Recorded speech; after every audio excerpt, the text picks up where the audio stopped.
Voilà, je vous dis bonsoir à tous. Voilà, j'espère que vous m'entendez bien. Euh, J'avais un peu de mal à me connecter avec le numéro de réunion ce soir, mais il y a aussi une autre vérité, c'est que je me suis préparé très très tard parce que je m'étais endormi. Je m'étais endormi, vous savez, c'est une maladie qui est assez spéciale. Vous savez, j'ai eu le Covid et c'est une maladie qui est assez spéciale. Elle vous prend beaucoup de force. Et parfois, elle vous donne de très, très grosses fatigues qui vous tombent dessus d'un seul coup. Et il était environ 5 heures tout à l'heure. Je préparais la réunion de ce soir, je préparais mon message. Il y a une grosse fatigue qui m'a tombé dessus et je me suis endormi. Alors, je vous demande pardon. Voilà, je me suis connecté un peu tard. Hein, je demande pardon à vos serviteurs. Mais le principal ce soir, c'est qu'on est ensemble et on est ici pour se faire du bien. On est ici pour se faire du bien au contact de la parole de Dieu. Euh, Votre serviteur a dit que j'avais le mot de Dieu. J'espère. J'espère avoir le mot de Dieu. Vous savez, on ne peut pas faire parler Dieu. C'est Dieu qui nous parle. On ne peut pas faire parler la Bible. C'est elle qui nous parle. On ne peut pas influencer le Saint-Esprit. C'est lui qui va porter toute son influence dans cette réunion. Nous, on peut faire des programmes, mais c'est Dieu qui les dirige. Et nous croyons que c'est le Seigneur qui est capable d'aller fouiller dans un cœur, de prendre des besoins, de les mettre en évidence et de trouver des solutions. Moi, je ne suis pas capable de trouver des solutions. Je n'ai jamais été capable de trouver des solutions, mais je sais que celui qui s'appelle Jésus est capable de trouver la solution à tout ce soir, quel que soit le besoin. Alors, je vous le dis, hein, je fais la réunion ce soir dans une extrême fatigue, mais je le fais de tout mon cœur et avec une grande joie, parce que je sais que Dieu n'est pas un menteur et qu'il est toujours avec nous. Et ça, c'est une certitude. Tu peux te dire que quelle que soit la situation que tu es en train d'expérimenter, dis-toi qu'il y a une promesse qui a été faite par Jésus. Ce soir, il est avec nous. Ce soir, il est présent. Et alors, je ne sais pas si j'ai le mot de Dieu. Je ne sais pas. Mais je sais une chose, c'est que les choses que je vais vous dire, ça sort de la Bible. Je vais vous parler de Jésus et je vais vous parler de la Bible. Et Dieu fera le reste. Et s'il veut parler, alors on va le laisser parler. Parce que c'est lui qui parle. Je ne voudrais pas mettre mes mots dans la bouche de Dieu. Je voudrais que Dieu mette ses mots dans ma bouche. Et c'est comme ça que nous sommes bénis. Et il faut être assez humble parfois pour dire qu'on n'a pas toujours le mot de Dieu. Mais ce qu'on dit, ça sort de la parole de Dieu, ça sort de la Bible. Mais si Dieu veut parler par des révélations, si Dieu veut parler par des prophéties, par des paroles de connaissance, par des paroles de sagesse, alors il le fera. Il le fera. Mais on veut le laisser diriger cette réunion. Hein, et je voudrais que le frère qui m'a laissé la place, hein, le frère Antonio, je voudrais qu'il prie le Seigneur pour moi. Amen, que Dieu soit béni. On va prier ensemble. Hein. Que Dieu soit béni et glorifié. Seigneur, nous avons besoin de toi ce soir. Seigneur, tu vois, Dieu d'amour, et bien ton serviteur qui a besoin de ta grâce, Dieu d'amour. Seigneur, tu vois, Dieu d'amour, que l'homme est là, et Dieu d'amour, nous avons besoin de toi. Seigneur, nous croyons par la foi, Sauveur, que tu vas utiliser de ton serviteur. Seigneur, nous croyons par la foi, Sauveur, que tu vas nous parler puissamment ce soir. Seigneur, nous voulons non pas, Dieu d'amour, simplement une réunion, mais Seigneur, nous voulons que tu la diriges. Seigneur, nous voulons que, Dieu d'amour, tu puisses bénir ton messager. Seigneur, nous croyons, Dieu d'amour, que tu lui as déposé, et bien la parole dans son cœur. Donne-lui, Dieu d'amour, qu'il soit ce canal de bénédiction pour chacune de nos vies. Seigneur, donne-lui la propos. Seigneur, tu vois que nous avons besoin de toi. Seigneur, nous te prions pour que tu puisses, eh bien, Dieu d'amour, eh bien, disposer, eh bien, nos cœurs à recevoir de ta parole, Seigneur. Nous avons besoin de toi. Alors, Seigneur, s'il te plaît, agis puissamment dans cette soirée. À toi soit la gloire, Sauveur. Amen. Je voudrais que Jonathan aussi, hein, le compagnon de Meggy, je voudrais qu'il me présente aussi devant le Seigneur. Seigneur, je veux prier ton nom. Je veux te dire merci d'être là avec ton Église, l'Église universelle. Seigneur, merci pour ton serviteur. Seigneur, que tu puisses te servir de lui. Seigneur, il est ton instrument. Amen. Seigneur, parle à travers lui, Seigneur Jésus. Nous voulons t'écouter à toi, Seigneur Jésus. Oui, Seigneur Jésus. Sers-toi de crous, Seigneur Jésus. Oui, Seigneur, que l'homme s'efface. Prends toute la place, Seigneur Jésus. Bénis ton messager, Seigneur Jésus. Ah, Seigneur Jésus, tu es vivant. Nous croyons en toi, Seigneur Jésus. Merci d'être là ce soir pour écouter ta parole.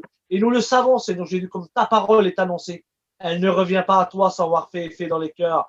Manifeste-toi, touche les cœurs, bénis les vies, Seigneur Jésus. Donne et apporte, Seigneur Jésus. Bénis ton serviteur. Merci pour tout ce que tu vas faire. Merci pour les cantiques ce soir, pour ta parole qui va être annoncée, Seigneur. Oui, ta parole, Seigneur Jésus, elle ne revient pas à toi, Seigneur, sans avoir fait effet dans les cœurs. Nous le croyons, Seigneur Jésus. Merci pour la parole de Dieu. Bénis-nous ensemble ce soir, Jésus. Et je te dis merci, Fils de Dieu.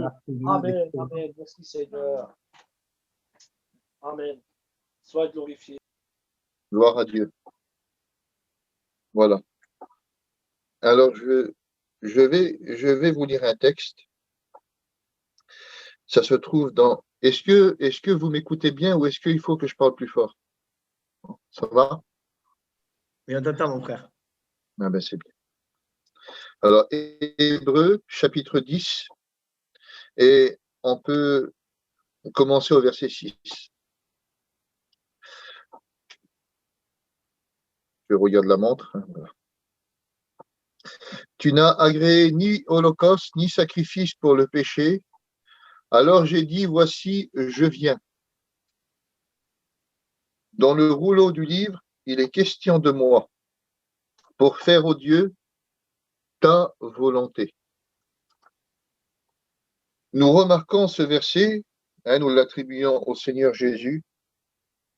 Nous voyons que celui qui veut se faire serviteur d'une parole de Dieu doit se mettre au service de la volonté de Dieu. On ne pourra jamais se dire serviteur d'une parole si on ne se met pas au service de cette parole et de la volonté que Dieu a prévue pour notre vie. Nous savons qu'aujourd'hui, la majorité qui se sont connectés parmi nous sur ce canal, nous savons que nous sommes des chrétiens. Nous sommes des chrétiens qui ont expérimenté une nouvelle naissance dans le Seigneur. Et nous savons qu'en vertu de ces choses, il y a des choses qui s'attachent à une appel de Dieu. Il y a sa volonté.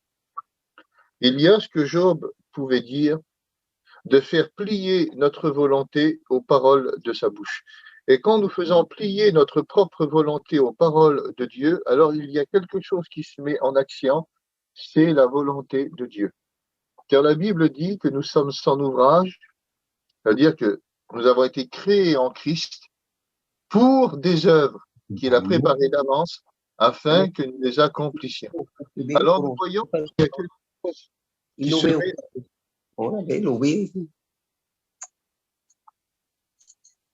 Il y a quelque chose qui se met en action quand la nouvelle naissance est consommée, c'est la volonté de Dieu.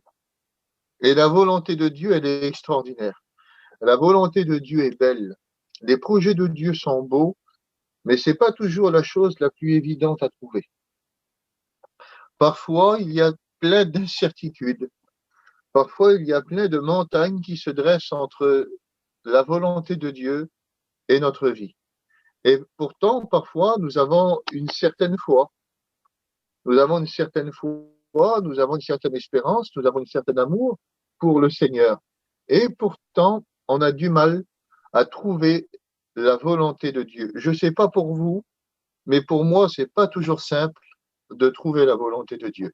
Et même quand vous regardez dans la parole du Seigneur, il y a des hommes qui étaient des hommes de Dieu, qui étaient animés de dons spirituels, qui étaient animés de mines, et pourtant, ils n'avaient pas toujours les bonnes directions, ils ne prenaient pas toujours la bonne route, ils se sont souvent trompés, et ils avaient besoin de quelque chose qui est évident, c'est d'une parole qui vient du ciel. Et quand le ciel est fermé, c'est la Bible qui le dit, sans révélation, le peuple est sans frein. Ça veut dire que sans révélation, quand le ciel est fermé, quand Dieu ne parle pas, on peut se tromper. La Bible donne un exemple frappant, c'est l'apôtre Paul. Il veut partir dans un voyage missionnaire avec Silas et avec Timothée. Et la Bible dit qu'il va avoir à cœur de rentrer en Asie. Et quand il veut rentrer en Asie, la Bible dit cela, c'est bien connu des serviteurs de Dieu, que le Saint-Esprit va l'en empêcher. Ça veut dire que le grand apôtre Paul, avec le ministère d'apôtre et les 9 dons spirituels, est en train de se tromper. Il se trompe. Et la Bible dit qu'il va rebrousser chemin, il va repartir un petit peu sur la droite, il va remonter et il va partir en direction de Thrace et du Pan. Et là, il veut rentrer, il y a un grand champ d'évangélisation qui s'ouvre devant lui. Ça semble être la bonne direction, ça semble être dans la volonté de Dieu. Et pourtant, la Bible dit que l'Esprit de Jésus va l'en empêcher. Encore une fois, on voit qu'il est en train de se tromper. L'apôtre Paul est un peu désorienté. Il change de direction, il repart un petit peu sur la gauche, il vient en direction de Troas. Arrivé à Troas, c'est comme un port de pêche. Et là, c'est pas non plus la direction que le Seigneur a pour lui. Et il va s'endormir, il va se coucher. Il est avec ses amis, il est avec ses copains. Et la Bible nous dit que dans son sommeil, il va écouter la voix d'un Macédonien qui lui dit, Paul, viens à notre secours. Et quand il se réveille, alors il appelle Silas et Timothée, il leur dit, c'est bon, j'ai la route, le Seigneur m'a parlé, il faut partir en Macédoine. Et là, il y a un champ d'évangélisation qui s'ouvre. Il arrive en Macédoine. Il ne sait pas où il faut aller. La Macédoine, c'est grand. Il arrive dans le territoire de Philippe. Quand il arrive là-bas, la Bible nous dit qu'il arrive au bord d'une rivière. Et au bord de cette rivière-là, c'est à l'heure de la prière, il y a quelques femmes qui sont là. Et l'apôtre Paul commence à prêcher l'évangile. Et les premiers convertis sont là. Et l'œuvre de Dieu va commencer dans cette contrée. C'est juste pour vous dire que on peut être un homme de Dieu et se tromper. On peut être une femme de Dieu et se tromper. On peut se tromper. On peut avoir des tâches dans l'Église et se tromper. On peut être très, très spirituel. On peut avoir des dons spirituels et pourtant, on peut se tromper.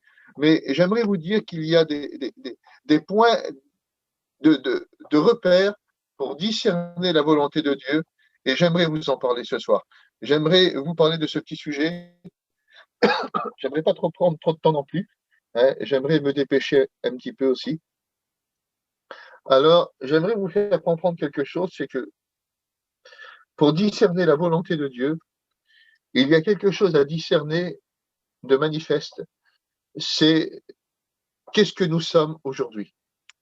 Vous savez que quand on observe la Bible, on s'aperçoit que Abraham nous a présenté la foi, il est le père de la foi et on se souvient qu'avant on ne connaissait pas l'homme et la femme qui marchaient réellement par la foi de cette manière-là. Abraham est appelé le père de cette foi, le père de notre foi. Et quand vous lisez dans la Bible, à travers sa marche, à travers sa fidélité, son amour, et tout ce qu'il a accompli dans sa vie, Abraham est devenu le père de la foi. C'est lui qui a présenté la foi. Ensuite, un petit peu plus loin, vous voyez, un homme nous a présenté la loi. À travers Moïse, Dieu nous a présenté la loi, il est descendu de la montagne avec les tables de la loi, et Moïse présente la loi au peuple et au monde. Et à travers Moïse, on a reçu cette loi, ce décalogue, ces 613 préceptes, et nous avons reçu tout ce qui a émané de Dieu à travers une révélation que Dieu a donnée à son serviteur. Nous sommes rentrés en connaissance de cette loi. Ensuite, Jésus nous a présenté la plus belle des choses. Jésus nous a présenté la grâce, la chose primordiale que l'homme devait connaître, et on devait rentrer en connaissance de cette grâce parfaite. Et qui de mieux que Jésus pouvait présenter cette grâce? Jésus nous a présenté la grâce, le sacrifice, la croix, toutes ces valeurs, la résurrection, la régénération, la justice qui s'est accomplie dans le sacrifice de Jésus. Toutes ces choses-là ont été données et accomplies par le Seigneur et Jésus nous a présenté la grâce. Mais il y a quelque chose que l'apôtre Paul nous a présenté, et c'est quelque chose qu'on ne connaît pas beaucoup. On ne connaît pas toutes les valeurs, on ne connaît pas tous les trésors qu'il y a dans cette chose que Paul nous a présenté. C'est l'homme nouveau, régénéré dans le Seigneur.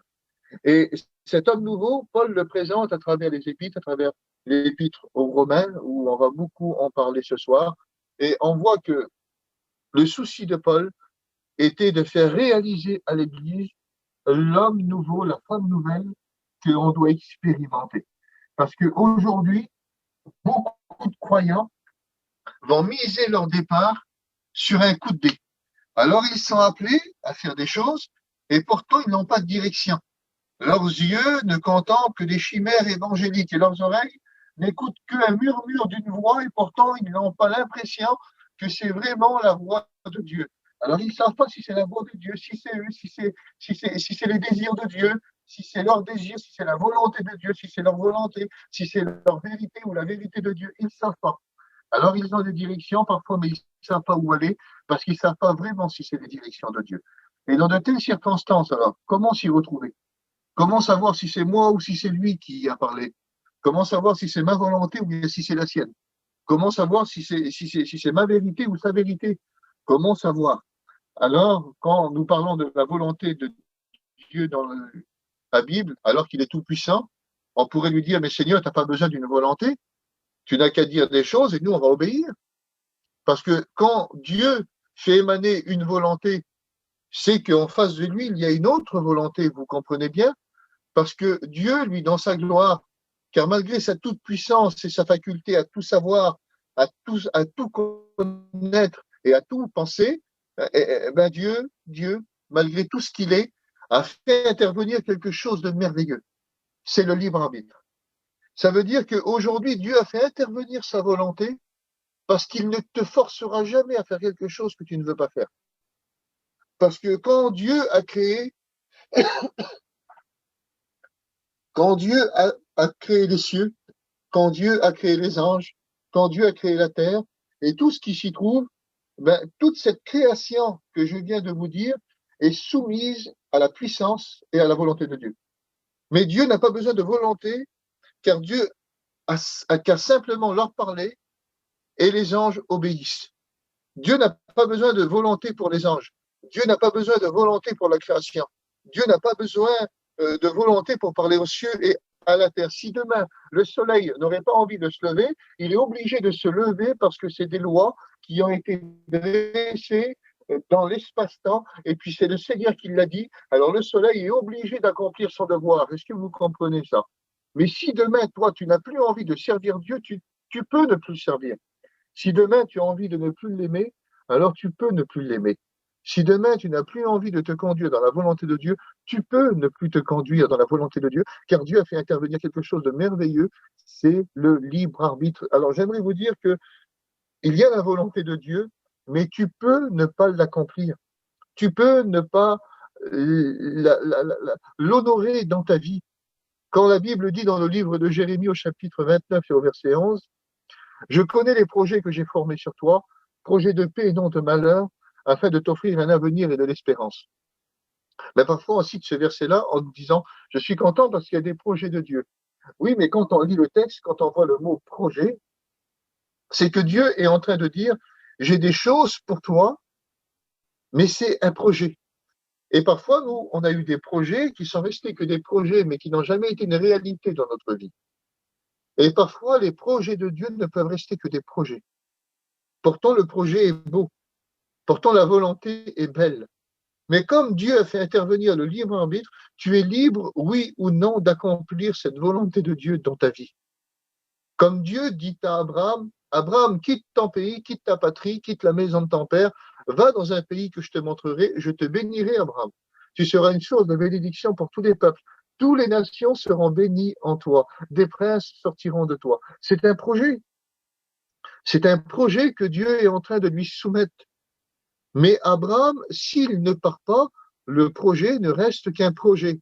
Est-ce que vous comprenez ça? La bénédiction a commencé dans la vie d'Abraham, le commencement, ça n'a pas été quand Dieu lui a parlé, le commencement, ça a été quand la Bible dit Abraham partit. Et quand Abraham partit, alors la volonté de Dieu a commencé dans sa vie. Mais le projet de Dieu que Dieu avait pour Abraham n'aurait pu rester qu'un projet.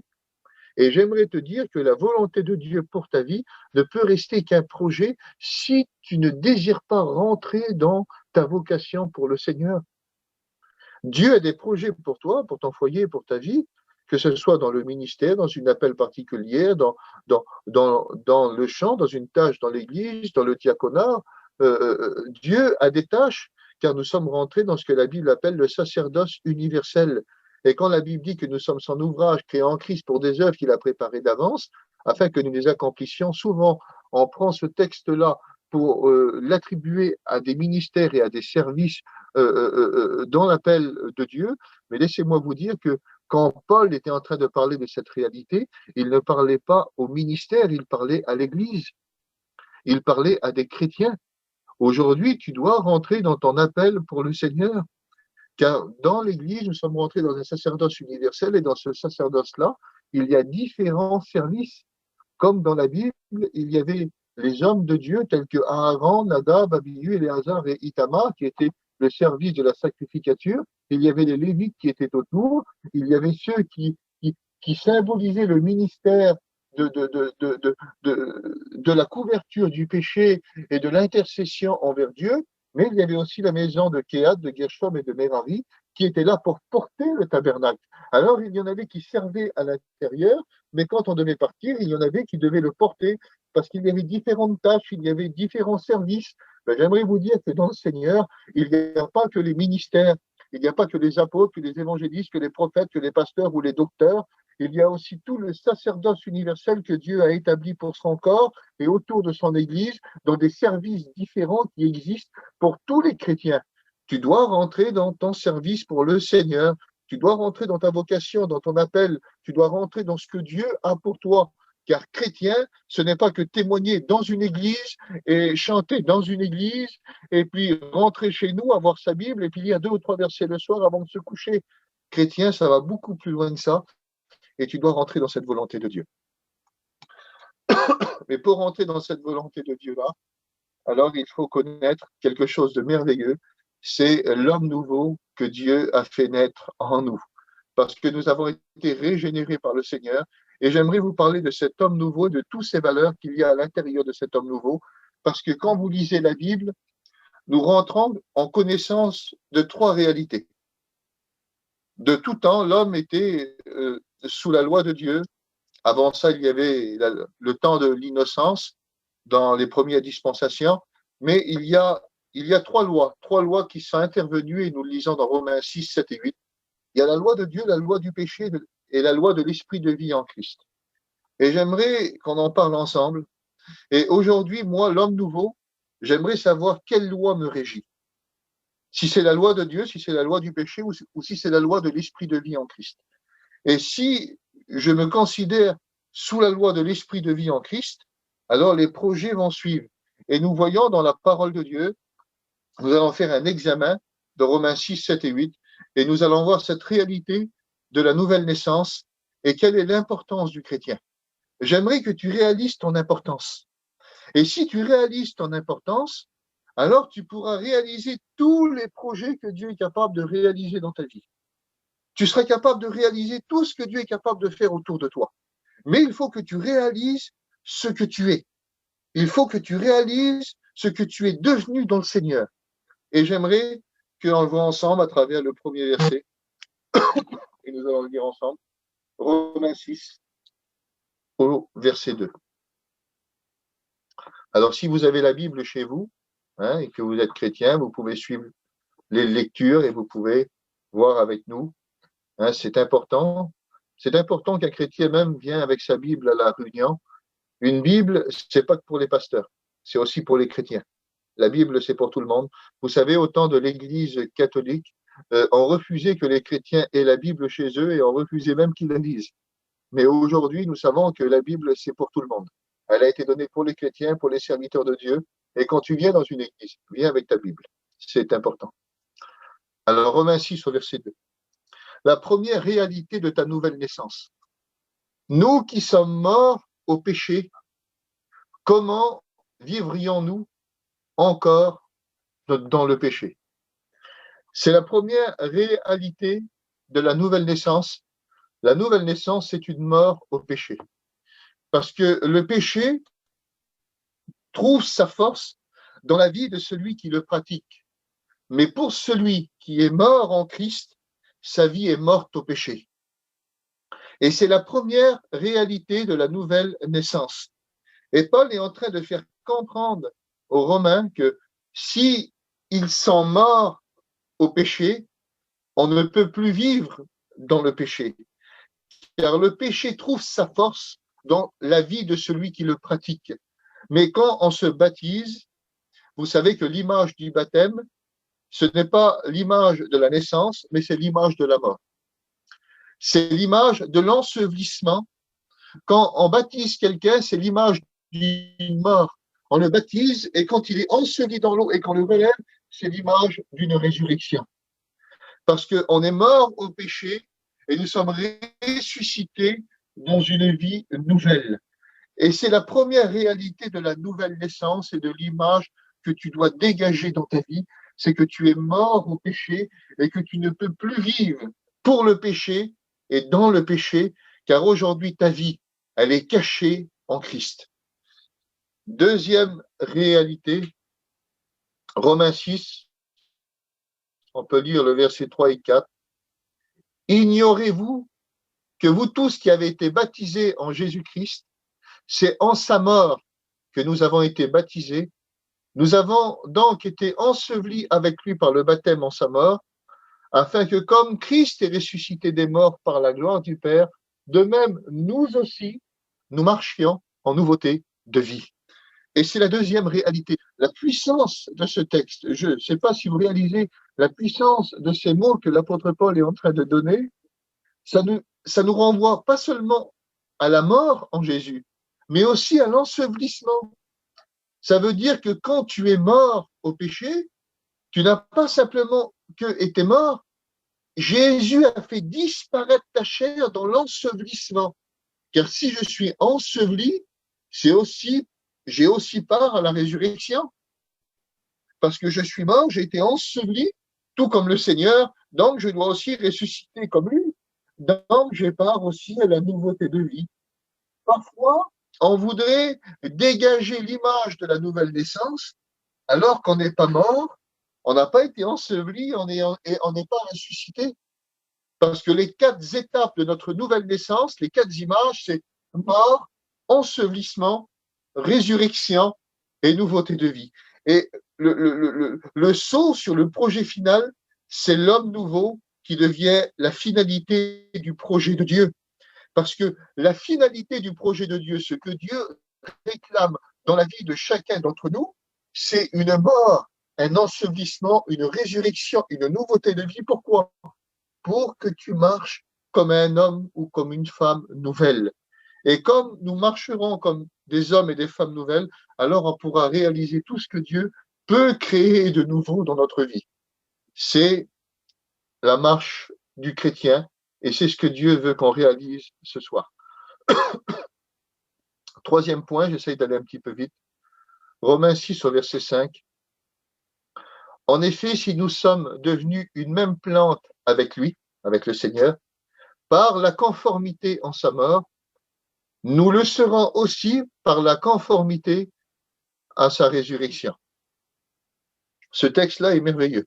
J'aimerais vous le relire et j'aimerais que tu le réalises. En effet, si nous sommes devenus une même plante avec lui, comment je suis devenu, moi, Cruz, une même plante avec lui, par la conformité en sa mort, nous le serons aussi par la conformité à sa résurrection. L'image de la plante est très, très parlant.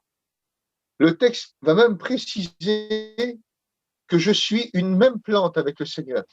Et dans le texte, nous possédons un complément d'idée et la traduction du mot pour désigner même plante, c'est quelque chose qui est né ensemble, qui est d'une origine commune, ayant poussé ensemble, unis par un lien de parenté, par une affinité et par une analogie. Nous avons expérimenté l'œuvre de la nouvelle naissance, et à travers l'œuvre de cette nouvelle naissance, nous qui étions avant des étrangers, mais en Christ, nous sommes parvenus jusqu'à la foi d'Abraham. Je ne sais pas si vous réalisez cette réalité, c'est que j'étais un étranger. Je n'avais pas de lien de filiation avec le Seigneur, moi. Je n'étais pas Abraham. Moi, si Dieu se serait présenté à moi, Dieu n'aurait pas pu me dire, Cruz, je suis le Dieu de tes pères, je suis le Dieu d'Abraham, d'Isaac ou de Jacob. Dieu n'aurait pas pu me le dire à moi, comme il l'a dit à Moïse. Mais aujourd'hui, la nouvelle naissance a été tellement loin, qu'aujourd'hui, je suis une même plante avec le Seigneur, rendu participant par la conformité de la mort et par la conformité dans la résurrection. J'ai été rendu conforme. Et aujourd'hui, à travers cette image, Dieu peut me dire, je suis le Dieu de tes pères, le Dieu d'Abraham, d'Isaac et de Jacob. Car aujourd'hui, mes pères, c'est Abraham, Isaac et Jacob. Car aujourd'hui, c'est mes pères dans la foi. C'est mes pères. J'ai un souvenir, j'avais pas de filiation, j'avais pas de généalogie. Et aujourd'hui, dans la foi, par ma conformité dans ma mort et dans ma résurrection, je possède ce souvenir. C'est quelque chose de merveilleux. Moi, c'est quelque chose qui me bouleverse. Je ne sais pas si vous comprenez l'idée du texte, mais il est merveilleux et il va très, très loin. L'idée du texte, c'est ça aussi, c'est nous poussons ensemble parce que nous sommes alimentés par la même eau. Ça veut dire ce qui a alimenté Abraham, aujourd'hui, ça m'alimente à moi. Ce qui a alimenté Moïse, ça m'alimente à moi. Ce qui a alimenté David, ça m'alimente à moi. Ce qui a alimenté les hommes de la Bible, ça m'alimente à moi. Parce qu'aujourd'hui, on est alimenté par la même eau. On est alimenté par la même parole. Et ça, c'est quelque chose de puissant, c'est quelque chose qui me bouleverse.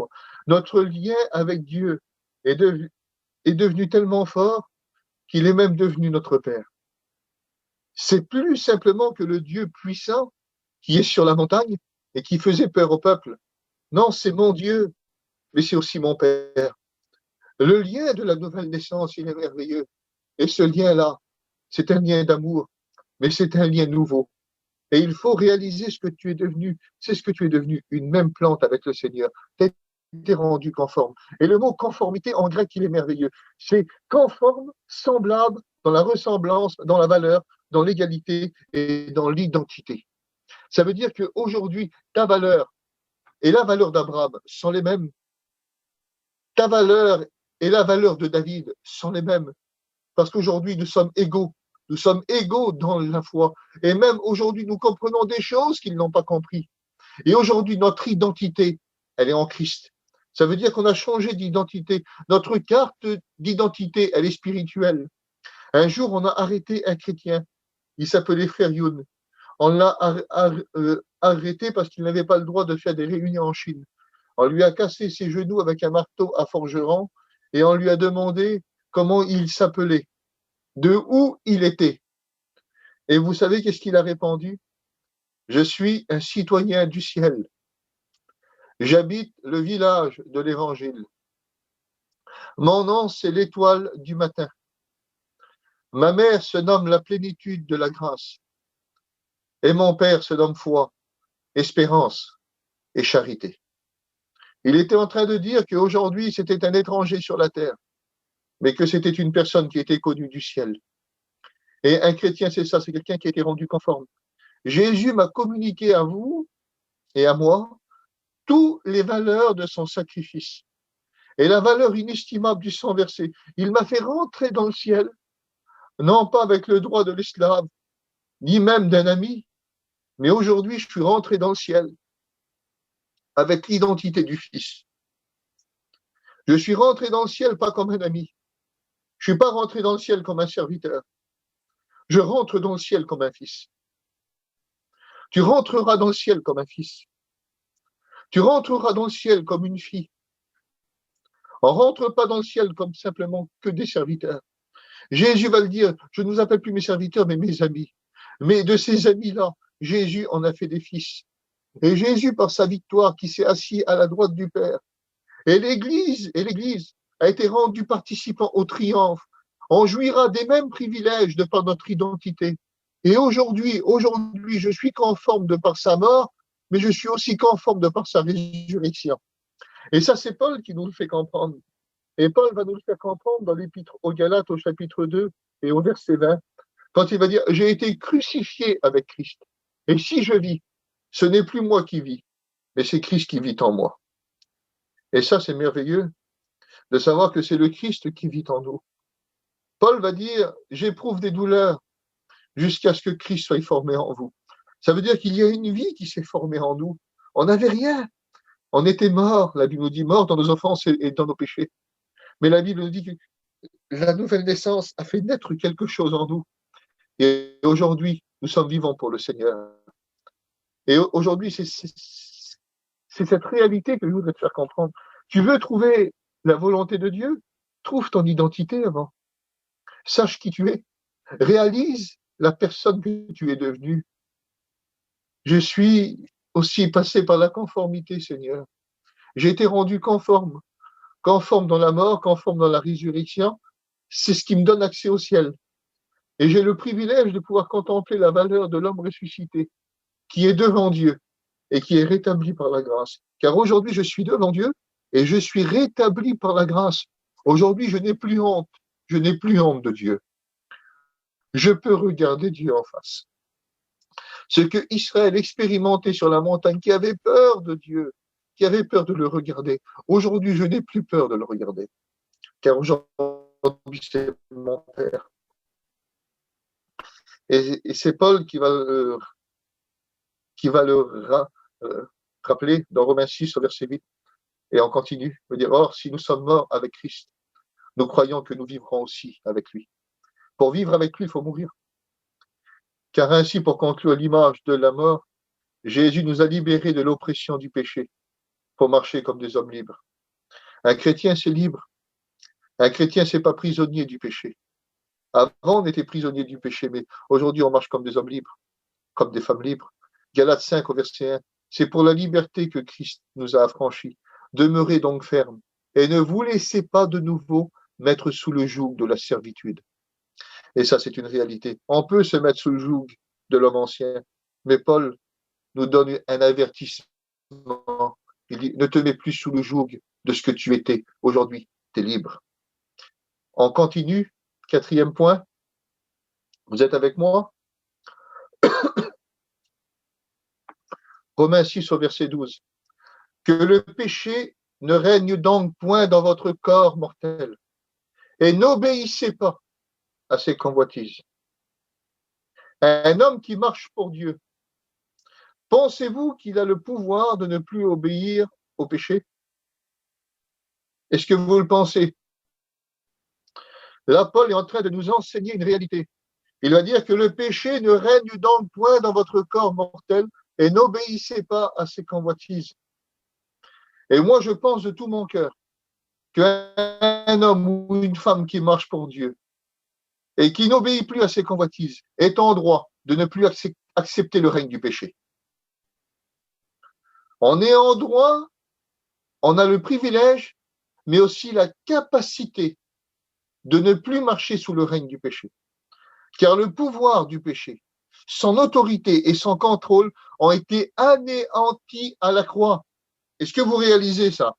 Ça a été anéanti à la croix et aujourd'hui, même l'influence du péché est contrôlable dans la vie de l'homme en Christ. Aujourd'hui, tu as le privilège, le pouvoir et l'autorité de refuser le pouvoir, l'autorité, le contrôle du péché sur ta vie. Car ça a été anéanti à la croix, écrasé et dominé par Jésus. Et tout ce que Jésus a dominé, tu peux le dominer à travers l'image de la nouvelle naissance. Je continue parce que l'heure passe assez vite et je ne pense pas qu'on pourra tout faire. Romains 6, au verset 13 et au verset 14. Ne livrez pas vos membres au péché comme des instruments d'iniquité, mais donnez-vous vous-même à Dieu comme étant vivants de mort que vous étiez. Là, il y a 2 temps. Comme étant vivant, c'est aujourd'hui. De mort que vous étiez, c'est le passé. Vous comprenez là? De vivant que vous êtes, c'est aujourd'hui. Et de mort que vous étiez, ça c'est le passé. Et offrez à Dieu vos membres comme des instruments de justice, car le péché n'aura point de pouvoir sur vous, puisque vous êtes non sous la loi, mais sous la grâce. Je voudrais le relire, mais ça prend beaucoup de temps. Et je voudrais qu'on passe parce que l'apôtre Paul, à travers ce verset, est en train de nous faire comprendre une grande réalité, c'est que les membres du chrétien, tes membres, sont devenus des instruments de justice. Tes mains, tes pieds, ton cœur, tes yeux, tes oreilles, ta bouche et tout ce que tu possèdes, qui était avant des instruments d'iniquité, aujourd'hui l'apôtre est en train de nous faire réaliser que tes yeux, tes oreilles, ta bouche, tes mains, tes pieds, ton cœur sont devenus des instruments de justice et que le péché aujourd'hui n'a plus de pouvoir quand on décide de ne plus lui en donner. Vous comprenez la différence? On a le pouvoir de ne plus vouloir donner de l'autorité ni de pouvoir au péché. Car quand on décide de ne plus lui en donner, alors là, c'est ma volonté à moi qui intervient face au péché. Car aujourd'hui, la loi qui régit le véritable enfant de Dieu, ce n'est pas la loi du péché, mais c'est la grâce. Et aujourd'hui, je réalise que le péché a du pouvoir simplement dans la vie de celui qui lui en donne. Et ça, c'est une réalité. 6e point, Romains 6, versets 17 à 18. Mais grâce soit rendue à Dieu de ce qu'après avoir été esclave du péché, vous avez obéi de cœur à la règle de doctrine dans laquelle vous avez été instruits. Ayant été affranchis du péché, vous êtes devenus esclaves de la justice. Amen. Et là, on pourrait tous crier Amen. On voit que l'esclave du péché devient un affranchi. Oui, mais comment? De par son obéissance à la règle. Aussi simple que cela. L'esclave du péché devient un affranchi. Oui, mais comment? Parce que vous avez obéi de cœur à la règle de doctrine dans laquelle vous avez été instruit. De qui on a reçu l'instruction de la grâce? Oui, on a été instruit dans la grâce et elle nous a enseigné la puissance libératrice. Parce qu'avant, moi, ça, je ne le connaissais pas, je ne le savais pas, je ne le réalisais pas. Et à travers le baptême de la régénération, Jésus était fait pour moi sagesse, justice, sanctification et rédemption. J'ai acquis un salut parfait. Donc, l'instruction de la grâce m'a enseigné la puissance de la liberté. Et aujourd'hui, les liens sont rompus devant la puissance du sang versé. Aujourd'hui, j'ai expérimenté que je suis un esclave, oui, mais un esclave de la justice de Dieu. L'esclave du péché, c'était avant. Et on voit que les trois réalités de l'esclave dans la grâce sont différentes. Aujourd'hui, je ne suis plus un esclave du péché, je suis un esclave de la justice de Dieu. Et l'esclave de la justice de Dieu est différent que celui qui était l'esclave du péché. Aujourd'hui, je suis devenu esclave, oui, mais les liens ne sont plus là. Les liens ne sont plus là. Aujourd'hui, je suis un esclave de Dieu. Aujourd'hui, j'ai plus de liens pour me rappeler ma captivité, parce que je suis un homme libre. Je suis un esclave de l'amour de Dieu. Et aujourd'hui, c'est différent. Nous qui sommes devenus des esclaves, oui, mais je ne travaille plus pour rien. Un esclave, ça travaille pour rien. Un esclave, il n'a pas de salaire. Mais moi, je ne travaille pas pour rien. Je travaille pour un maître qui sait être le rémunérateur de celui qui le cherche. Et la Bible nous dit que le Seigneur saura payer chacun. Il sera donné le salaire de chacun. La Bible nous dit, ne vous y trompez pas, on ne se moque pas de Dieu. Ce qu'un homme aura semé, il le récoltera. Aujourd'hui, tu es un esclave de la grâce de Dieu, mais tu ne travailles pas pour rien. Ton salaire, ce sera ta vie. Et ce sera la vie de tes enfants. Ce sera la vie de ceux que tu auras gagnés autour de toi. Aujourd'hui, nous sommes des esclaves de la justice de Dieu. Nous sommes devenus des esclaves, oui, mais nous ne sommes plus des prisonniers. Nous sommes des esclaves affranchis par celui qui nous a aimés. Et ça, c'est la réalité de l'esclave qui est dans le Seigneur aujourd'hui. Tout est rendu possible de par notre obéissance à la règle. Cette règle que nous avons acceptée, que nous avons aimée, que nous avons chérie. Et la règle qui est la doctrine, qui est la parole, qui est l'image de la révélation de ce qui est venu du ciel. Et tout ce qui est venu du ciel et qui nous a apporté sur toutes ses formes les valeurs de Dieu. Et le mot grec pour désigner la règle de doctrine, c'est merveilleux, c'est la marque d'un choc. Règle de doctrine, en grec, c'est marque d'un choc. C'est quelque chose qui est venu et qui a marqué ton cœur. Quelque chose qui t'a frappé. C'est comme si que Dieu était venu et qui t'avait frappé. Et que Jésus t'avait blessé. Et que le Saint-Esprit avait achevé ta vieille nature et qui avait accompli ce devoir de liberté dans ton cœur. Parce que Dieu est venu te frapper par sa parole et sa parole, c'est Jésus. Et quand Jésus est venu et qui t'a frappé, il est rentré à l'intérieur et l'image du Saint-Esprit qui est venu achever ta vieille nature et qui a fait naître un homme nouveau en toi. Et ça, c'est l'image de ta nouvelle naissance. Et j'aimerais que tu réalises ce soir que ce que tu es devenu, c'est la plus belle des créatures. Et c'est ce que Paul est en train d'essayer de nous faire comprendre. C'est ce que Paul essaye de nous faire réaliser que nous avons reçu l'onde de choc de Golgotha. Nous avons reçu cette onde de choc. Parce que Golgotha, c'est un onde de choc extraordinaire. Quand Jésus a dit, quand je serai élevé, j'attirerai tous les hommes à moi, c'est qu'il y a eu un onde de choc. Il y a quelque chose qui a été frappé, il y a quelque chose qui a été brisé, il y a quelque chose qui a été humilié. Et cette onde de choc qui est venue détruire et déraciner et abattre le vieux moi, parce que c'est ce que Golgotha est venu détruire, hein, c'est pas que le diable. Jésus n'est pas simplement venu détruire que le diable à Golgotha, il est venu me détruire aussi à moi. Il est venu détruire et déraciner et abattre l'image du vieux moi, l'image du péché, l'image de cet homme là qui était vilain, qui était attiré par le mal, qui ne voulait pas faire le bien, et il a fait apparaître une empreinte. Parce que Golgotha, c'est ça, c'est quelque chose qui a fait apparaître une empreinte, qui a fait apparaître une forme, qui a fait apparaître une image dans mon cœur. Et cette image, cette règle merveilleuse, c'est l'image de Jésus, l'image de la parole, l'image de la sainteté, l'image de l'amour, l'image du zèle, l'image de la justice, l'image de l'homme rétabli par la grâce sur toutes ses formes. Et aujourd'hui, c'est ce qu'il faut réaliser, c'est ce que nous sommes devenus. Comme nous sommes devenus chrétiens, nous sommes passés par Golgotha. Et quand tu passes par Golgotha, tu es passé par cette onde de choc, par cette empreinte, par ce coup qui est venu du ciel. Et ce coup est rentré à l'intérieur de toi. Dieu t'a frappé, Jésus t'a blessé, et le Saint-Esprit a achevé ta vieille nature. Et aujourd'hui, tu portes l'empreinte du ciel, tu portes l'empreinte de Jésus. Conclusion de ce 6e point, la règle qui a été installée par Jésus il y a 2000 ans, j'aimerais te dire qu'elle n'est pas ancienne, elle n'est pas futuriste, car Jésus a manifesté dans sa chair et des préfigurations dans tous les temps. Dans le temps de l'innocence avec Adam, dans le temps de la conscience avec Noé, il était là. Dans le temps de la promesse de la foi avec Abraham, il était là. Dans le temps de la loi avec Moïse, il était là. Dans le temps de la grâce avec Jésus, il était présent. Dans le temps messianique, Jésus sera là. Dans l'éternité, il sera encore là, car l'image de Jésus remplit tous les temps. Et j'aimerais te dire que cette image, cette empreinte, ce coup, Jésus voudrait te faire réaliser qu'il a été porté sur ta vie, sur ton cœur, et il faut que tu réalises qu'aujourd'hui, c'est ce que tu es devenu, quelque chose de nouveau. Et il faudrait que tu réalises ce soir, si tu veux trouver la volonté de Dieu, trouve-toi toi-même avant. Et quand on se trouve soi-même, on trouve la volonté de Dieu. 7e point, Romains 6, 19 à 22. Je parle à la façon des hommes, à cause de l'infirmité de votre chair. Car ainsi que vous avez livré vos membres comme esclaves à l'impureté, à l'iniquité, pour l'iniquité, ainsi livrez maintenant, ça veut dire qu'il y a un temps passé et il y a un temps présent.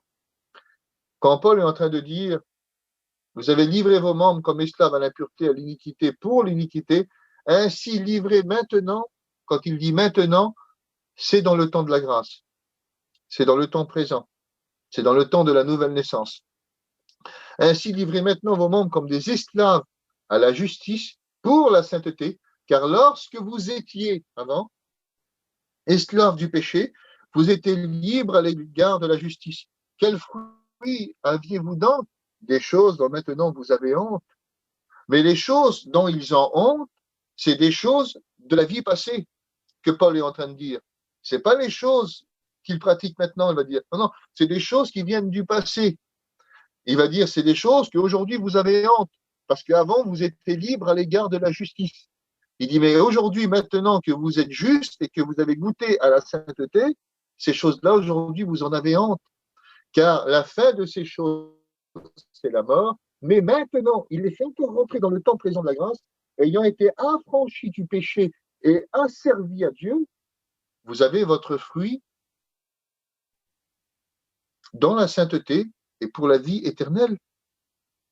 Ça veut dire que toutes les réalités de l'impureté, de l'iniquité et de toutes ces choses qu'il pratiquait avant, il veut dire ça a disparu, ça a été noyé dans l'image de la nouvelle naissance, et aujourd'hui le fruit que vous portez, c'est l'image de la sainteté pour la vie éternelle. Est-ce que vous réalisez ça? Parce que quand Paul parle à ses croyants qu'ils livraient leurs membres au péché, il parle et il emploie la formule pour désigner le passé, tout simplement. Mais aujourd'hui, il va dire, la loi de l'esprit de vie en Christ vous fait rentrer sur un chemin nouveau, sur une vie éternelle.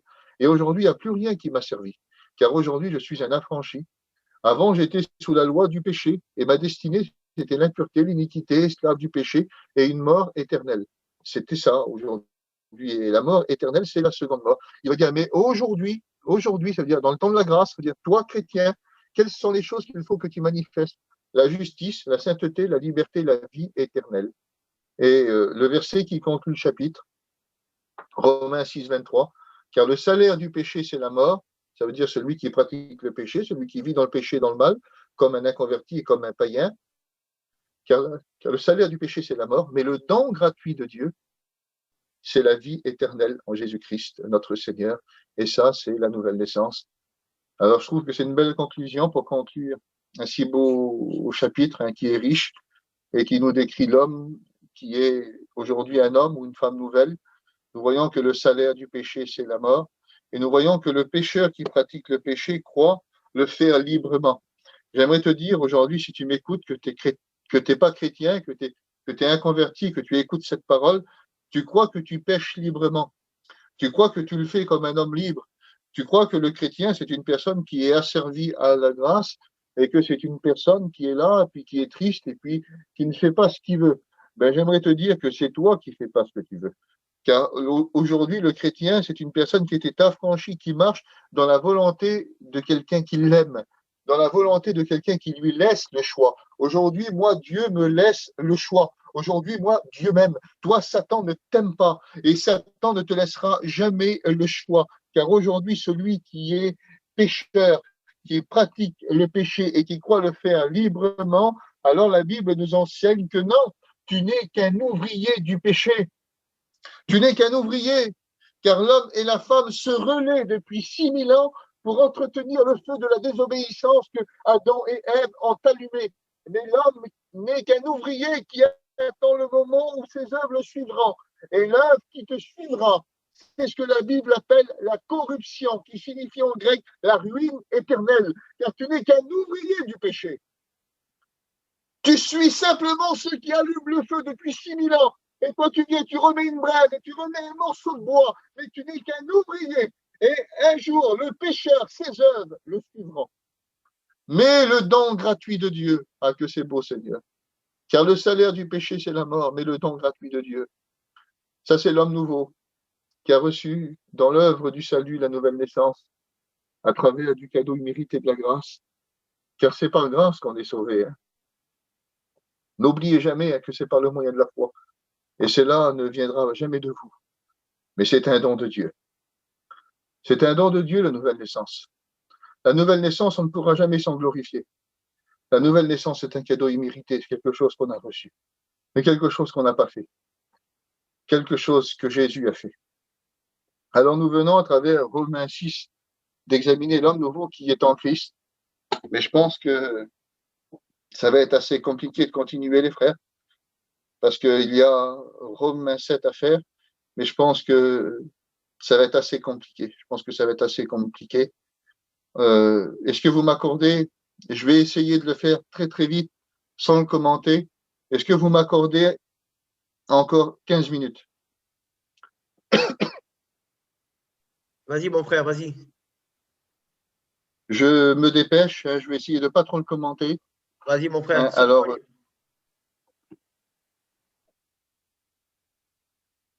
Alors, nous allons voir Romains 7, qui prête beaucoup à confusion parfois. Alors, je vais essayer de pas trop le commenter, mais aussi de vous apporter quand même quelques points d'idée. Alors, la première lumière à apporter sur Romains 7, au verset 1 jusqu'au verset 6. La loi exerce son pouvoir sur l'homme aussi longtemps qu'il vit. Ainsi, une femme mariée est liée par la loi à son mari qui est vivant. Mais si le mari meurt, elle est dégagée de la loi qui l'a liée à son mari. Si donc du vivant de son mari, elle devient la femme d'un autre, elle sera appelée adultère. Mais si le mari meurt, elle est affranchie de la loi de sorte qu'elle n'est point adultère en devenant la femme d'un autre. De même, mes frères, vous aussi, vous avez été par le corps de Christ mis à mort en ce qui concerne la loi, pour que vous apparteniez à un autre, à Jésus, à celui qui est ressuscité des morts, afin que nous portions du fruit pour Dieu, Car lorsque nous étions dans la chair, et là on parle du passé, les passions des péchés provoqués par la loi agissaient dans nos membres, de sorte que nous portions, encore un passé, du fruit pour la mort. Mais maintenant, dans le temps de la grâce, nous avons été dégagés de la loi, étant morts à cette loi, sous laquelle nous étions retenus, de sorte que nous servons dans un esprit nouveau et non dans la lettre qui a vieilli. Les six premiers versets que nous venons de lire donnent raison à Romains 6. Parce que le premier verset nous parle de l'homme qui est sous la loi. C'est sa vie qui le liait au péché. Et là, on parle du mariage. Paul va faire une allégorie, une image spirituelle, c'est ce que le mot veut dire. Il va apporter une image spirituelle concernant le mariage. Et Paul, pour nous faire comprendre la grande réalité qu'il est en train de dégager, qu'il est en train de donner aux Romains, va prendre l'image de cette femme qui est liée à son mari. Et si elle désirait se lier à un autre, alors elle devenait une adultère. Alors la vie de son époux était l'image et le gage de son attachement. Et l'image de sa vie à elle était l'image aussi de son engagement. Et si elle ne mourait pas, elle ne pouvait pas son mari ne pouvait pas se remarier. Et si la mort frappait, alors elle était dégagée de ses obligations et pouvait se lier avec un autre. Et Paul nous enseigne que nous sommes dégagés de la puissance de la loi de par la mort en Jésus. Ça veut dire que tu as été inclus dans la mort de Jésus. Et qu'aujourd'hui, de par sa mort et de par ta mort à toi, alors le mariage a été dégagé. Ça veut dire qu'avant, tu étais lié par le péché. Tu étais lié par la loi de Dieu, tu étais lié par la loi du péché qui régnait dans tes membres, et cette loi-là était un attachement, était un engagement dans ta vie. Mais quand Jésus est mort sur la croix, et que toi, par ton engagement, tu acceptes d'être crucifié avec le Seigneur, alors tu es dégagé de cette image, tu es dégagé du péché, tu es dégagé de cette alliance, et tu t'es engagé avec le Christ, et tu deviens l'épouse, et il devient l'époux, et tu es passé par cet engagement à travers ta nouvelle naissance. Réalise-le ce soir. Deuxième point, Romains 7, au verset 13. Je n'ai connu le péché que par la loi. Je crois que c'est au verset 7, jusqu'au verset 13, 7 à 13. Je n'ai connu le péché que par la loi, car je n'aurais pas connu la convoitise si la loi ne dit tu ne convoiteras point. Et le péché a saisi l'occasion, produisant en moi par le commandement toutes sortes de convoitises. Car sans loi, le péché est mort. Pour moi, étant autrefois sans loi, je vivais. Mais quand le commandement vint, le péché reprit vie. Et moi, je mourus. Ainsi, le commandement qui conduit à la vie se trouva pour moi conduire à la mort. Car le péché saisissant l'occasion, retenez cette phrase, car le péché saisissant l'occasion me séduisit par le commandement et par lui me fit mourir. La loi donc est sainte et le commandement est saint, juste et bon. Ce qui est bon a-t-il donc été pour moi une cause de mort? Non, loin de là. Mais c'est le péché ancien, avant qu'il se manifestât comme péché en me donnant la mort par ce qui est bon. Et que le commandement, il devint condamnable. Et par le commandement, et il devint condamnable au plus haut point. Alors, qu'est-ce que Paul est en train de nous enseigner là? Ça semble assez compliqué là. Et je voudrais être très simple pour essayer de te faire comprendre. La loi était parfaite, mais elle ne pouvait rendre personne parfait. C'est ce que Paul est en train de dire. La loi était parfaite, mais elle ne rendait personne parfait. La loi te montrait le ciel, mais le ciel était fermé. Est-ce que tu comprends ça? La loi te montrait une porte, mais la porte était fermée. La loi te disait tu ne tueras pas, mais elle ne pouvait pas t'enlever le désir de tuer. La loi te disait tu ne convoiteras pas, mais elle ne pouvait pas fermer tes yeux sur la puissance de séduction qui s'offrait à toi. Alors, la loi était là pour dire, pour faire, et la loi me montrait le commandement, mais elle ne pouvait pas me donner la puissance de l'accomplir. Comprenez ça? Elle me montrait le commandement, mais jamais elle n'aurait pu me donner la puissance de l'accomplir.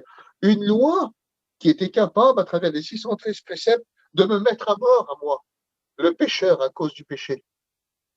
La loi pouvait me mettre à mort quand j'avais péché, quand j'avais fait du mal, quand j'avais tué, quand je n'avais pas honoré Dieu, quand je n'avais pas honoré mes parents. Je pouvais être mis à mort. La loi pouvait me sacrifier à moi le pécheur. Mais seule la loi, et là je rends gloire à Dieu, seule la loi de l'esprit de vie en Christ a pu penser et imaginer, non pas une loi qui sacrifie, mais une loi qui est venue pour être sacrifiée. Une loi qui est venue pour être brisée, non pas avec les mains de Moïse, non, mais il est venu pour être frappé, humilié et pendu sur un morceau de bois. Car la loi qui ne prend pas, c'est la loi qui donne. Et Jésus n'a pas été la loi qui sacrifie, mais il est devenu la loi sacrifiée, la loi brisée, pour non pas me prendre, mais tout me donner. Une loi qui ne m'a pas montré du doigt, mais qui m'a montré le ciel. Et c'est ça ce que Paul est en train de dire. C'est que la loi était belle, elle était juste, elle était pure, mais elle ne rendait personne juste, elle ne rendait personne pur, elle ne rendait personne bon. Elle montrait simplement, mais elle ne faisait pas pour nous ce qu'on avait besoin. Mais quand Jésus est venu, il ne m'a pas montré du doigt. Non, au contraire, il m'a montré le ciel. Et dans Jean 8, au verset 10, alors s'étant relevé et ne voyant plus que la femme, et cette femme, ça peut être nous, Jésus lui dit, femme, où sont ceux qui t'accusaient? Personne ne t'a-t-il condamné? Et elle répondit, non, Seigneur. Et Jésus lui dit, je ne te condamne pas non plus. Va et ne pêche plus. Et aujourd'hui, j'aimerais te dire, j'aimerais que tu réalises ces mots, j'aimerais que tu les écoutes. Parce que si tu veux rentrer dans la volonté de Dieu et si tu veux trouver la volonté pour ta vie, tu dois réaliser ces paroles. Aujourd'hui, toi, l'homme nouveau, la femme nouvelle, la loi ne te condamne plus. Car aujourd'hui, tu ne te tiens plus comme cette femme, à genoux, tête baissée, accusée par le péché avec des gens qui t'entourent pour te jeter la première pierre. Aujourd'hui, tu n'es plus à genoux. Aujourd'hui, si je suis à genoux, je suis à genoux devant le crucifié. Je suis à genoux devant Christ. Et aujourd'hui, je participe au triomphe de la croix. Aujourd'hui, je ne suis plus un condamné à mort. Aujourd'hui, je peux regarder la loi de Dieu face à face, comme le centenier, et contempler la valeur et l'héritage que peut émaner une loi sacrifiée. Aujourd'hui, je peux regarder la loi de Dieu face à face. La Bible nous dit dans le livre de Marc que quand le centenier a regardé Jésus, il était face à face. Et aujourd'hui, par la nouvelle naissance, nous sommes face à face avec Dieu. Et aujourd'hui, nous pouvons le contempler tel qu'il est. Et Jésus va le dire dans Matthieu 5 au verset 17. Ne croyez pas que je suis venu pour abolir la loi ou les prophètes. Je ne suis pas venu pour abolir, je suis venu pour accomplir. Et dans Jean 19 au verset 30, il va le rappeler. Quand Jésus eut repris le vinaigre, il dit tout est accompli. Et baissant la tête, il rendit l'esprit. L'accomplissement ne pouvait se faire qu'à Golgotha, mes amis. La loi sacrifiée et brisée par amour me fait traverser le tabernacle. Et elle me fait rentrer dans le lieu très saint. Et elle me fait passer comme un vainqueur. Et aujourd'hui, il faudrait que tu réalises que tu as traversé. Que tu as traversé, car aujourd'hui, toi, tu n'as plus besoin de te déguiser comme le souverain sacrificateur avec des vêtements trop grands. Tu n'as plus besoin de mettre une tiare, tu n'as plus besoin de mettre une lame d'or, tu n'as plus besoin de mettre un éphod, tu n'as plus besoin de mettre un pectoral, tu n'as plus besoin de mettre des pierres précieuses, tu n'as plus besoin de mettre des choses sur toi pour manifester l'image de quelque chose que tu ne possèdes pas. Aujourd'hui, le voile a été déchiré, le ciel s'est ouvert, le chemin a été inauguré, les clés de la porte t'ont été données. Rentre. Est-ce que tu réalises ce soir? Rentre. Reste pas à la porte. Reste pas devant une porte fermée. Reste pas devant un ciel fermé. Reste pas devant une route qui est toujours en travaux. Rentre. Tu peux rentrer aujourd'hui. Hébreux 9 au verset 11 on dit, mais Christ qui est venu comme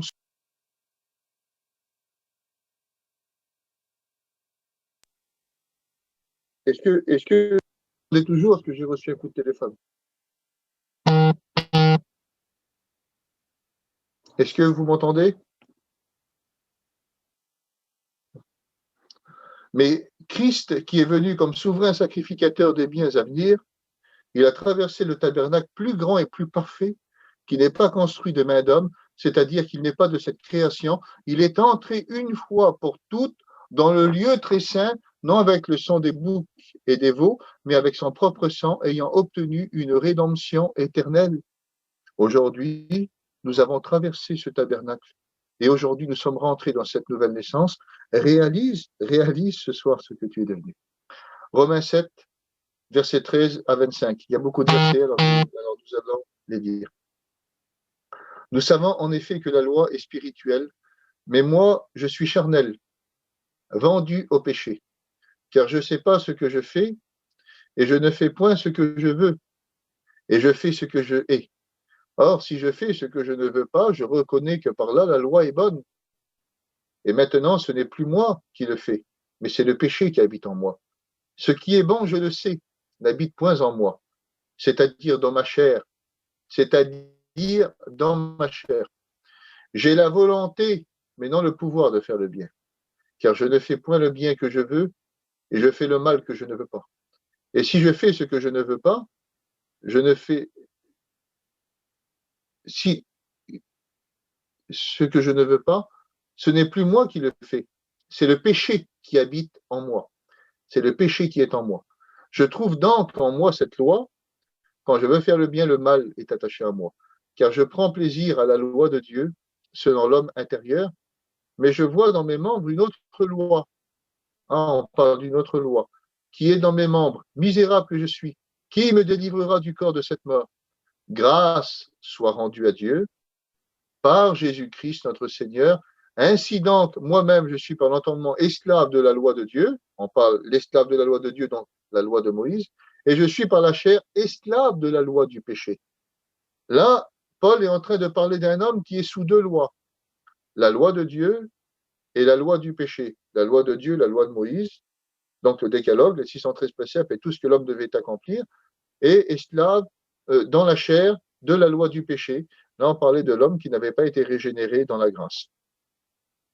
Et pour comprendre les paroles de Paul, pour comprendre les premiers versets, il faut lire le dernier verset que Paul est en train de nous donner au verset 25. C'est un homme qui est soumis à deux lois, la loi du péché, c'est-à-dire esclave de par son entendement. Et dans le mot grec, de par l'entendement, c'est dans l'esprit, c'est-à-dire dans toutes tes facultés de perception, de compréhension, de sentiment, de jugement, de détermination et toutes tes facultés intellectuelles et spirituelles.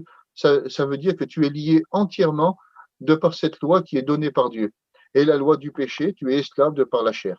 Donc, la description de l'homme qui est soumis aux deux lois, c'est un homme charnel que Paul est en train de décrire. Un homme charnel, c'est-à-dire qui est sous la loi du péché. Un homme qui est vendu au péché, c'est la loi du péché. Impossibilité de faire le bien, c'est la loi du péché. Le péché habite en moi, il est en train de dire, c'est la loi du péché. Dans les membres, il va dire, il y a le péché, loi du péché. Qui me délivrera de ce corps de mort? C'est la loi du péché. Et quand nous brossons le tableau que Paul est en train de dire, de Romains 7, 13 jusqu'au verset 24, nous voyons que ce n'est pas du tout l'homme de Romains 6, parce que l'homme de ces versets-là, ce n'est pas l'homme qui est mort au péché selon Romains 6, 2. Parce que l'homme qui est mort au péché, c'est l'homme qui est sous la loi de l'esprit de vie en Christ. Ensuite, je ne découvre pas dans ces versets l'homme qui a été baptisé dans la mort de Jésus. Là, on parle d'un autre homme. Je ne découvre pas non plus l'homme qui a été enseveli en Christ, la loi de l'esprit de vie en Christ, Romains 6, 4. Je ne vois pas non plus celui qui est dans la nouveauté de vie. Je vois toujours un homme qui est charnel, qui est vendu au péché, dans les membres dans lesquels agissent encore le péché. Je ne vois pas celui qui est animé d'une même plante avec le Seigneur, et je ne vois pas un homme qui est dans la conformité dans la mort et dans la résurrection du Seigneur, et je ne vois pas non plus un homme qui est esclave de la justice de par son obéissance à la règle de la grâce qui a été donnée. Alors, une seule question se pose à nous. Qui sommes-nous? Qui sommes-nous? Sommes-nous l'homme de Romains 6 ou sommes-nous l'homme de Romains 7 que nous venons de décrire? Alors, si on tourne la page, Romains 8, et on va conclure. J'ai essayé de faire assez vite. Romains 8, versets 1 à 4. Il y a donc maintenant. Et donc maintenant, c'est dans la grâce. À chaque fois que vous voyez dans la Bible le mot maintenant, quand Paul l'emploie, c'est dans le temps de la grâce. Il n'y a donc maintenant aucune condamnation pour ceux qui sont en Jésus-Christ. En effet, la loi de l'esprit de vie en Christ, et là c'est une nouvelle loi qui intervient. C'est une nouvelle loi que Paul est en train de faire intervenir. Il parle, dans Romains 6 et 7, il parle de la loi du péché et de la loi de Dieu. La loi de Dieu, la loi de Moïse, la loi du péché, c'est ce qui régnait en nous à travers notre obéissance dans le péché. Mais là, il fait intervenir une nouvelle loi, la loi de la nouvelle naissance, la loi de l'esprit de vie en Christ, c'est-à-dire m'a affranchi de quoi? De la loi du péché. Première réalité. M'a affranchi de la loi du péché et de la mort. Car chose impossible à la loi, parce que la chair la rendait sans force, Dieu a condamné le péché dans la chair en envoyant à cause du péché son propre Fils, dans une chair semblable à celle du péché. Cela afin que la justice de la loi de Moïse, furent accomplie en qui? En nous. Dieu a accompli cette loi en toi. La loi de Moïse, les 613 préceptes, les 10 commandements ont été accomplis aussi dans ton cœur, pas simplement que dans le ciel. La Bible le dit et le stipule cela afin que la justice de la loi fût accomplie en nous, qui marchons non selon la chair, mais selon l'esprit. Ça veut dire dans la loi de l'esprit de vie en Christ. Ça veut dire que l'homme de Romains 7, 13 à 25, qui est sous la loi de Dieu et la loi du péché, l'homme de Romains 8 est un autre homme. C'est la loi de l'esprit de vie en Christ qui le régit, parce que la loi de Dieu a été accomplie dans sa chair et la loi du péché a été condamnée, anéantie, détruite, déracinée dans son cœur, et aujourd'hui il vit dans la loi de l'esprit de vie en Christ. Parce que le chapitre commence avec ce mot, et je vous le redis pour que ça rentre dans votre esprit par le mot maintenant. Maintenant. Et dans le chapitre 7, Paul emploie le passé pour parler de l'homme ancien. L'homme qui est soumis à la loi de Dieu et à la loi du péché. Mais pour mentionner et décrire l'homme nouveau, Paul va dire c'est maintenant. C'est maintenant, c'est dans le temps de la grâce. Et Paul fait entrer l'homme nouveau dans le temps de la grâce. Et le privilège de Romains 8, c'est ça, une absence de condamnation, un affranchissement du péché. Dieu condamne la chair, Dieu condamne le péché dans ma chair et il accomplit la justice de Dieu dans mon cœur. Et aujourd'hui, dans le temps de la grâce, moi et toi, on n'est plus condamnés. La loi sacrifiée, Jésus sur la croix, est brisée, a brisé le joug de ma condamnation et de la tienne. Et il m'a affranchi pour toujours et il t'a affranchi pour toujours. J'ai reçu une pleine délivrance, tu as reçu une pleine délivrance, car Dieu a condamné le péché dans ma chair et dans ta chair, et il a accompli la justice de Dieu que la loi réclamait en nous. Et aujourd'hui, on peut contempler l'homme régénéré dans l'œuvre parfaite de la nouvelle naissance. Et voilà la condition pour apercevoir la volonté de Dieu dans nos vies. Alors, je crois que vous avez compris, quand Paul tombe sur ce chemin qui est là, c'est une personne qui croit aller dans une direction de Dieu. Il croit savoir où se trouve la volonté de Dieu, alors qu'il n'est qu'un conducteur aveugle de sa propre destinée. Il ne sait pas où il va. Il ne sait pas où il va, il ne sait pas qui il est. Et sur ce chemin-là, la Bible nous dit qu'il va rencontrer Jésus. Mais à ce moment-là, ses yeux sont fermés. Il ne sait pas se diriger. Et quand la lumière du ciel va le frapper, il va devenir aveugle et Jésus lui montre son véritable état. J'aimerais vous dire que trop de personnes croient être guidées par Dieu alors que ce sont que des aveugles qui conduisent d'autres aveugles. Il y a beaucoup de religions dans le monde qui croient détenir la vérité, qui croient détenir des directions, qui croient détenir des révélations de Dieu alors que ce sont que des aveugles. J'aimerais vous dire que le peuple du Seigneur, ce ne sont pas des aveugles. Ce sont des personnes qui sont capables de discerner le temps, les circonstances et les paroles de Dieu, et ils sont capables d'écouter la voix du Macédonien pour être conduits dans une volonté de Dieu.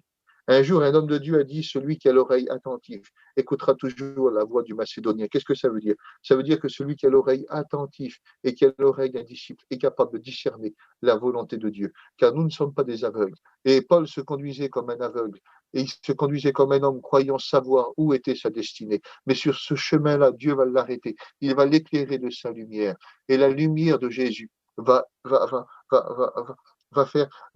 faire fermer ce regard charnel que Paul avait. Et le regard charnel va se fermer. Oui, mais le regard spirituel s'ouvre. Et il sait que le Seigneur qui est devant lui c'est Jésus qui l'a persécuté. Et la Bible nous dit qu'il va dire quelque chose de merveilleux. Acte 9 au verset 6. Seigneur, que faut-il que je fasse? Vous voulez trouver la volonté de Dieu? Interrogez le ciel. Vous voulez trouver la volonté de Dieu? Laissez Jésus vous éclairer de sa lumière. Laissez Jésus écraser votre regard charnel. Et laissez Jésus ouvrir votre regard spirituel. Car l'homme qui reconnaît l'autorité de Jésus peut faire plier sa volonté devant les paroles de Dieu. Paul se relève. C'est un aveugle. Mais Dieu lui a donné une direction. J'aimerais vous dire, est-ce qu'on est aveugle quand Dieu nous parle? Est-ce qu'on est aveugle quand Dieu nous montre la route? Et la Bible nous dit dans Acte 9 au verset 6, et c'est merveilleux, le Seigneur lui dit, lève-toi, entre dans la ville, et on te dira ce qu'il faudra faire. Et je vous le dis devant le Seigneur, je préfère être un aveugle qui se relève de la poussière avec une direction de Dieu que d'être un homme plein d'assurance qui croit avoir une vision. Je ne voudrais pas être un homme charnel. Je ne voudrais pas être un homme orgueilleux. Trop souvent, j'ai été orgueilleux et j'ai été un aveugle qui marchait croyant avoir une direction de Dieu. Je préfère écraser mon regard charnel. Je préfère me mettre dans la poussière, prier. Je préfère interroger le ciel et laisser Dieu me parler. Et quand Jésus le relève, il dit, entre dans la ville et on te dira ce qu'il faudra faire. C'est-à-dire, tu auras des perspectives, tu auras des directions. Et j'aimerais te dire que les perspectives que Dieu a mis en toi, elles sont immenses. Car certains chrétiens n'oseront jamais faire le premier pas, car ils se voient toujours comme l'homme de Romains 7. Un ciel fermé, pas de chemin, des clés mais un verrou trop haut, impossibilité de faire le bien ou à se conduire d'une manière digne. Mais j'aimerais te dire, non pas avec mon autorité, mais avec l'autorité de la parole, arrête de regarder le ciel fermé, arrête de regarder la route nouvelle, mais toujours en travaux pour toi. Une porte, mais pas digne d'entrer. Aujourd'hui, tu peux rentrer dans le maintenant de Dieu. La porte, elle est ouverte. Viens, entre, parce que pour toi se trouvera la volonté de Dieu. Paul va le dire dans 1 Corinthiens 16 au verset 9. Car une porte est grande et d'un accès efficace m'est ouverte. Les adversaires sont nombreux, mais la porte a été ouverte par Dieu. Quand une volonté de Dieu se fait connaître, c'est des projets nouveaux, oui, mais qui s'attachent à une vie nouvelle, et pour goûter aux œuvres nouveaux. Et aujourd'hui, j'aimerais vous dire que j'aimerais finir par le verset qu'on a cité au début. Tu es l'ouvrage de Dieu, tu as été créé en Christ. Alors réalise que tu es l'ouvrage de Dieu et que tu as été créé en Christ. Parfois, on veut les œuvres, mais on ne réalise pas que nous sommes l'ouvrage de Dieu, que nous avons été créés en lui. Réalise que tu es l'ouvrage de Dieu, que tu as été créé en lui. Parce que l'attitude du chrétien, les choses que Dieu voudrait nous faire comprendre à travers ce message, c'est tu es mon ouvrage, tu as été créé en mon fils pour les œuvres. Mais on ne peut pas mélanger, on ne peut pas intercaler. Il faut que tu réalises que tu es l'ouvrage de Dieu, que tu as été créé dans le Seigneur à travers cette nouvelle naissance merveilleuse. Réalise qui tu es, ce que tu es, et ensuite les œuvres de Dieu suivront, et tu trouveras la volonté de Dieu pour ta vie. Éphésiens 2:10, nous sommes son ouvrage créé en Christ pour des œuvres qu'il a préparées d'avance afin que nous les pratiquions. Et aujourd'hui, j'aimerais vous dire que seul l'homme qui est régénéré peut gravir la première marche qui nous donne accès à la volonté de Dieu. Et aujourd'hui, moi, je vais vous trahir un secret. Au bout de 18 ans, je me trompe toujours. Je fais des erreurs parfois. J'ai l'impression qu'il me parle, mais je suis trop charnel.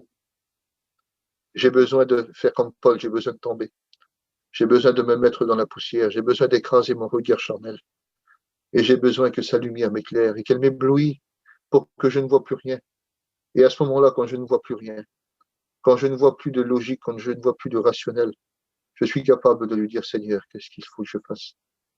Alors il me parle, il me dit, Cruz, lève-toi, laisse-toi conduire, et on te dira ce qu'il faudra faire. C'est le premier chemin pour trouver la volonté de Dieu.